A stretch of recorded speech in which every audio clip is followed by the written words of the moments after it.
In today's episode of the podcast, I am demonstrating one technique shown two different ways. This is not a tutorial, simply a demonstration, and we are getting into how to fake or replicate circular knitting in a gauge swatch. So if that sounds like just your cozy cup of tea, get comfy and let's dive in.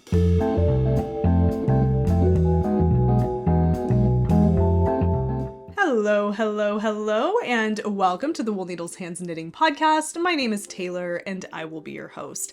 Today's episode is pretty much going to be me demonstrating one technique shown two different ways. And this is because I have recently been given lots of recommendations to check out Roxanne Richardson's method for replicating circular knitting in a gauge swatch that does not incorporate lots of little floats along the back of the swatch. And if you're not exactly sure what I'm talking about, this may be the video for you, because the technique that Roxanne Richardson shares in her video, which I highly encourage you watch right after you watch this one, is really very cool. Now, before I get into my demonstration, I'm going to share with you exactly what it is that we're talking about today. As you know, if you are a knitter of any ilk or of any seasoning level, depending, whatever experience level you are, you've heard of the importance of knitting a gauge swatch. Now, whether that irks you or makes you feel more confident, it is a really important and kind of necessary part of knitting, if you will, as an understatement. It's a really important step to help us understand more about the material that we are going to be working with. Now, one thing that's really important to keep in mind is that whatever construction method you're using for the item you're knitting, you need to consider that in your swatching. If you are knitting a sweater in pieces, meaning all the different panels that are sewn together in the end to create the sweater are knit flat, then you're going to want to knit your gauge swatch flat. However, if you're knitting something in the round, circularly, or seamlessly even, you're going to want to knit your gauge swatch in the round to replicate that technique or that style of knitting. Because when you're knitting in the round, circularly, you're always working on the right side of the fabric. And typically what that means, especially in the case of stockinette stitch, is that you are not purling on the opposite side of the fabric. And that can have a real big impact on your gauge. And for many of us, it means that that particular gauge is going to be a little bit more open or a little bit more loose. And so it's really important to match your gauge swatch to the construction method or the technique or the style of knitting, whatever you want to refer to that, whether it's knitting flat or knitting in the round. I guess I would consider that a construction thing. Now, when I knit my gauge swatches, and I have one right here, typically, and this is sloppy and not blocked yet, so you'll have to pardon me, but when I knit a gauge swatch in the round, my typical approach is the one that has all the ends and the floats in the back. I'm going to show you more about what I'm talking about here in the demonstration, but this is a very traditional approach, and this is a very messy version, but this is a very traditional approach to knitting a gauge swatch. You can probably, if you're familiar with this, I'm showing you this is familiar looking. However, Roxanne Richardson, and I don't want to put that in my tea, thanks very much, I don't even know if she was the one that developed it, but it sounds like she was. She has a method where you can knit a gauge swatch, and instead of having the strands of yarn running across the back, you have them down here out of the way, and otherwise a really nice flat panel of a gauge swatch. And I think that's fantastic. And for a lot of folks, that is preferable. I haven't quite decided for me which I prefer. I think I'm more naturally inclined to go towards the traditional method, but as you can see, I have done both methods and I love them both. And so I just wanted to share with you a little bit more of an up close and personal demonstration of each of these. Now, bear in mind, I'm going to be using bulky yarn here and it's red, and I'm not going to be knitting an entire gauge swatch. The purpose of this is to show you the execution of the technique, if you will, and then to give you a little bit of insight into what the swatch will look like and what you're producing using each of those techniques, so that you can compare and contrast which execution you prefer, or even just which gauge swatch you prefer aesthetically speaking. I think that that's really important. So without further ado, let's go ahead and pop over to my overhead camera and share a little demo on these two techniques for knitting a gauge swatch in the round. So this is what we're going to start with. So the first technique that I'm going to do here is the one that has all of the floats that run along the back of the swatch. But before I do any of those techniques, I want to start by anchoring everything down with a couple of rows of garter stitch that you see here. I just did 2 rows of garter stitch other than my cast on row, and I did those going back and forth just like you would if you were knitting flat. I didn't do anything here special, just knit flat, some garter stitch, just to kind of get things anchored down. It helps to hold this flat as well. As you know, as the swatch kind of grows, it wants to curl, right? Because it's stockinette stitch. So this is just going to kind of keep things anchored. Okay, so now that we're here, this is where we're going to begin knitting in stockinette stitch using a traditional technique for faking knitting in the round when you're knitting a swatch. And what that means is that you're only knitting on the right side of your fabric. When you knit in the round, you're always on the right side. You're not turning your yarn over, or excuse me, you're not turning your work over to knit on the back or to purl on the back. You're always just staying on the front side or the right side of your work. And we have to replicate that here with our swatch. And the way that we do that is we begin our first row just like you normally would. So I'm going to go ahead and knit all the way across, tensioning your yarn. Everything is just like it would normally be if you were knitting, of course. And I'm kind of needing to pull up a lot more slack on my yarn here. And it's also really important to do this with circular needles or one big set of 2 double-pointed needles, and you'll understand why in just a second. And when I say one big set, I mean one long set of double pointed needles. And I'm going to knit all the way to the end. And then what I do is I take this and I pull my needle out, not out, but through, all the way back to the other side of the swatch. Now, where I'm at right now, I have this long tail, which is way longer than it needs to be, but that's my tail. That's not my ball end. My ball end is over here. This is what I need to be knitting with, but it's all the way over here now. And so I need to get it back over here where I begin knitting back the other direction. So what I do is I take it around the back and I leave myself a lot of slack back here so that when I knit with this, it doesn't cause my swatch to kind of pucker back on itself. It doesn't pull against my swatch. You want to have a nice long float back there. So what I'm going to do is just to kind of show you what that looks like is I'm going to pull this out to show you about what I want with my float. So from here, I'm going to make kind of a half circle, maybe a little bit more than that. And that's about how long I want that float to be. So I know I'm not pulling on my swatch as I knit. So I anchor that down in between my fingers like this to tension it. I put my needle into the first stitch, wrap my yarn around like I'm going to knit my first stitch because that's exactly what we're doing, and go like this. And sometimes it might even be a better idea to knit it through the back loop just to tighten up that first stitch as much as you can, and maybe even knit. And I'm still working from this strand of yarn here that came from my ball. There is my little loop in the back. This is my ball yarn here, and then this is my tail down here. So I'm going to knit my second stitch and then keep working, knitting into the front of each of these loops across. And then when I get to the very end of the row, or of, essentially the round here, when I get to the last 3 stitches down here, I'm going to knit those last 3 stitches through the back loop to twist them up a little bit, tighten them, because those last stitches of your swatch are going to be really loosey-goosey because of the way, here we are, so through the back loop, through the back loop, through the back loop here. Oops, nope, I missed it. So because I have this really long float here, these stitches on the ends are just going to be kind of loose. So I knit those first 2 or 3 stitches through the back loop and I leave this float back here. So I'm only working the right side of my fabric every single time. Okay, I've made it to the end. I have to do this all over again. So I pull my needle back to the starting position. You'll see with this float, that's the first float that I created. My working yarn, the yarn I need, is all the way over here. I need to bring it back around. This is my ball, or my tail. So I'm going to do it again, leaving a similar length of float back there. And you don't have to lay it out like this, right? When you get used to doing this, this is all done kind of just mindlessly. I'm just doing this so that you can kind of see what I'm doing here. Okay, so I bring my little float down. That's about how much I'm going to need. So I'm going to anchor it in between my forefinger and my middle finger of my left hand, stick my needle into the back loop here, and then create a loop around my needle at that point and pull that first stitch off. It is anchored in there. Give it a gentle tug. You don't want to pull too tight on your working yarn or you'll tighten up the float in the back here, and you don't want to do that. Okay, so we're going to work ourselves around through the back loop of the first few stitches and then on across.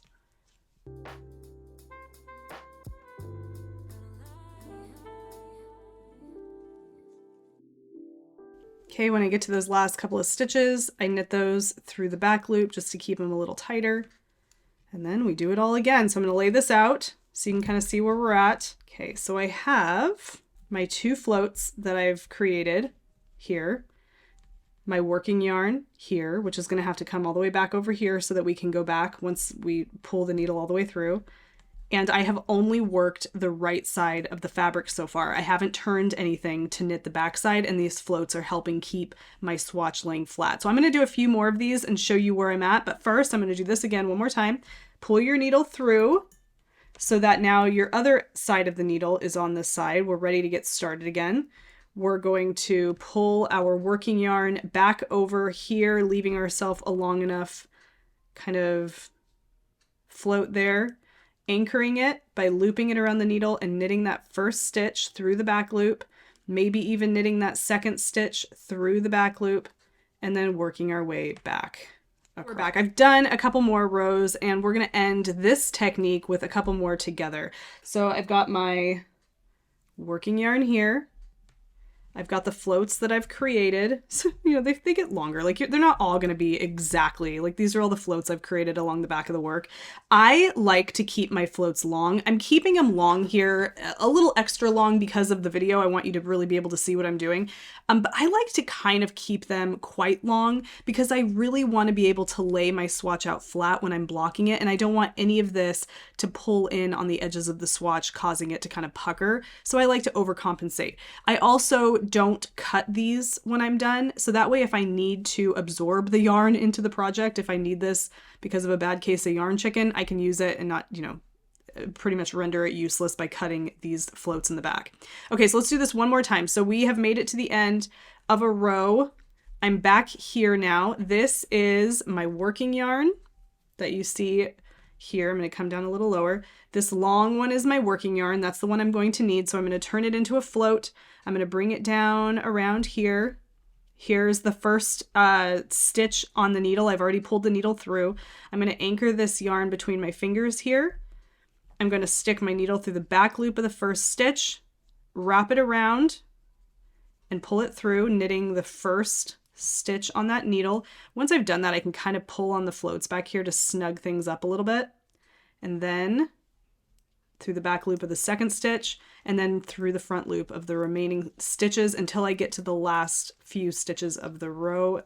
And then I can do those through the back loop as well, again, just to kind of tighten up those loopy stitches at the end to keep it kind of neat. That is a technique, through the back loop of the last 2 and the first 2 or 3 stitches. That's something I picked up from Roxanne Richardson. Fantastic suggestion. I wasn't doing that before. And it does help quite a bit to neaten up those last few stitches. Okay, so these last 2 I'll do through the back loop like this. And there we go. Okay, so that is essentially how you would fake circular knitting when you're knitting a gauge swatch, because it allows you to only knit on the right side of the fabric. Okay, so we're just knitting on the right side of the fabric. The gauge that you get here would be similar or, pretty much identical to the gauge you would get knitting in the round, because you're not flipping it over to do anything on the wrong side. And then all of these floats are there just to keep things from puckering in on your swatch. But there are some of us who really don't like having all these floats in the back, and Roxanne Richardson's technique kind of provides a little bit of an alternative. Now, it doesn't completely eliminate additional yarn hanging off of your swatch. It just kind of puts it in a different place.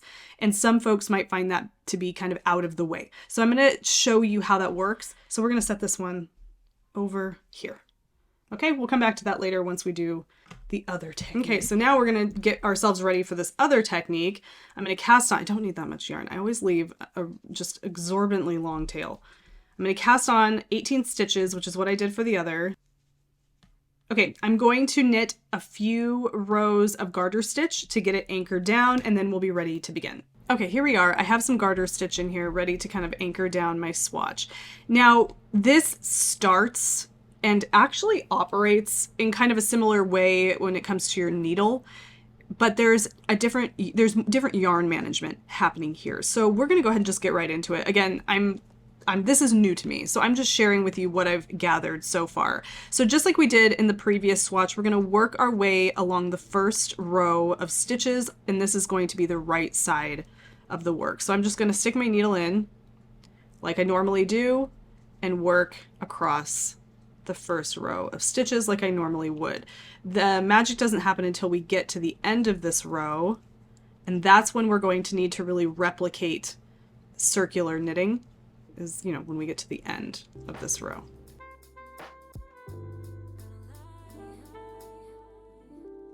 Okay, so here we are, we're at the end.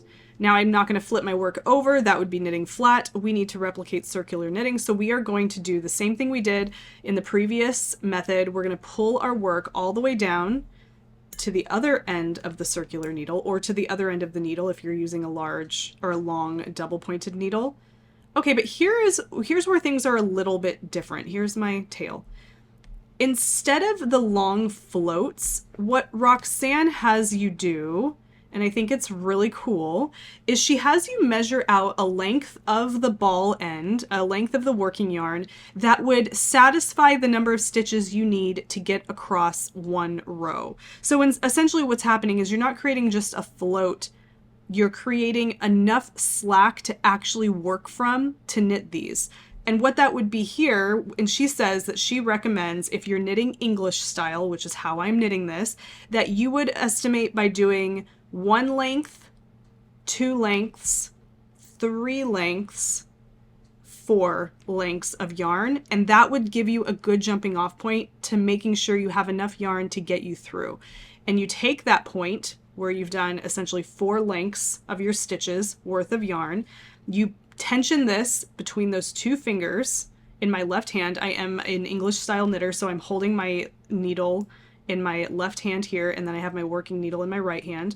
And then I take and insert my right needle into the back loop of the first stitch on my needle. Oops, where am I going?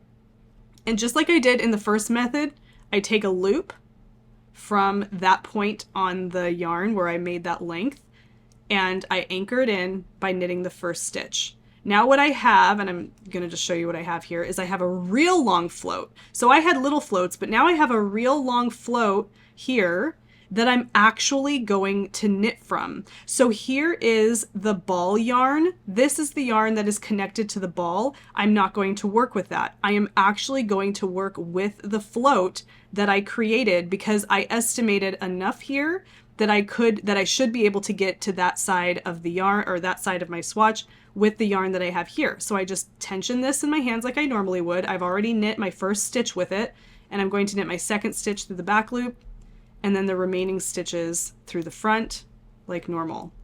And I'm going to work my way across with the yarn of the float that I created, that really long float, by creating 4 lengths of yarn. Sometimes you'll start feeling it tugging because it's, you know, like right now, this is all I have to work with here. So I'm working my way through. And you kind of have to be careful because it can get close. Maybe I should have done, and she even says this, like, you got to feel out how much of that you need. Like, I probably could have gotten away with a couple more lengths of yarn because I'm getting down to the end of it here, but I can make do. And I'm just trying not to tighten this too much. So through the back loop here. And wow, I could have definitely done one more. Okay. I cut it so close. Do you see this? This is all I have left of that little loop, but it worked. It worked and it didn't compromise my stitches. But now I know next time I'm going to do 1 additional length, so I know I have enough. Okay, so I've done my first row. That's all I have of that hanging off there, which is actually kind of nice. Now I'm going to, again, pull my needle all the way through to the other side. We're only working right sides here.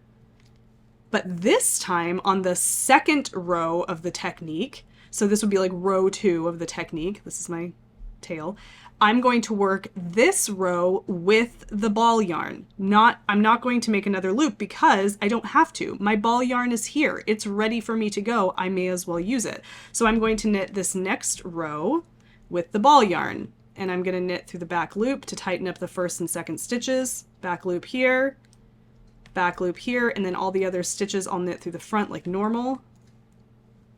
Make sure I have enough slack, and away we go.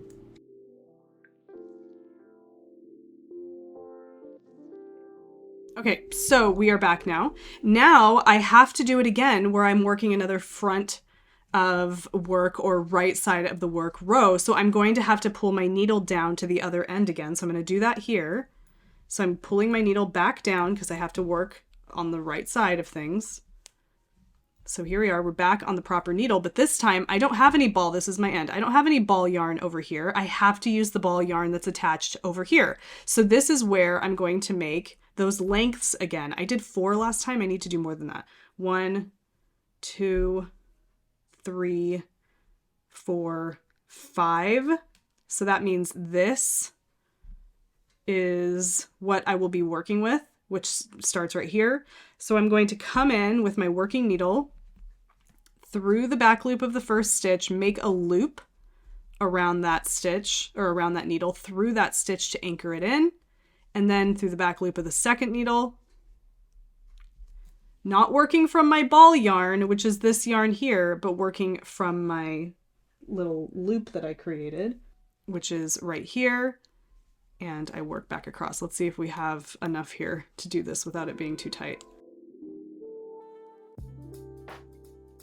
Okay, I'm going to do this one. Oh, yep, through the back loop of the second to last and through the back loop of the last. And there we go. Okay, and we are back over here with, and we had plenty. So this is what I had, this is what I had left over. Wow, I feel like I must have done something wrong last time. Maybe I underestimated how much I had, but this is about how much I have left over. I'm okay with this. I feel like this makes sure I have enough to make my way across my stitches. I could try doing less next time. We could experiment. But now I'm pulling my needle through again, and we're going to go again. But this time it's the second row of the technique. This time I work from the ball yarn because lo and behold, it's here. It's waiting for us. So we're going to go ahead and work from the ball yarn, but we're still going to work through the back loop of the first and second stitch. And then away we go. Okay, through the back loop of the last 2. All right, so here we are, we're back at the end.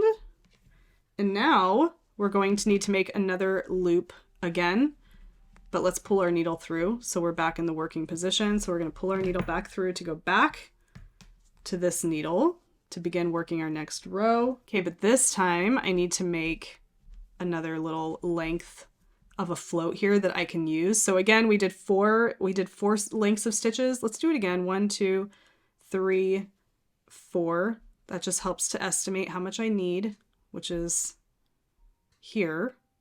Okay. So I'm going to tension that in between my fingers there, stick my needle in through the back loop up here without splitting anything, loop it around and anchor it in, and then begin knitting, not from the ball yarn, but from my float. Oops. Okay, and there we go. We have these 2 loops hanging off the side. I'm going to pull this through again to the needle down here. I'm going to pull this back to the ready position, but you can see that the little things I have hanging off of my swatch, they're just over here. They're hanging off over here. They're not hanging off on the back. They're kind of hanging off to the side. And how much of this you have hanging off is really dependent on how much slack you're giving yourself to work across your stitches. I have less here than I had here. So that means whatever I did here was more appropriate for how much I need to get across. So how much you have dangling off the side of your swatch is really just dependent on that. But now my working yarn from the ball is back over here, ready to go. I don't need to make another loop because my ball yarn is here. So I'm going to go back across, knitting that first and second stitch through the back loop,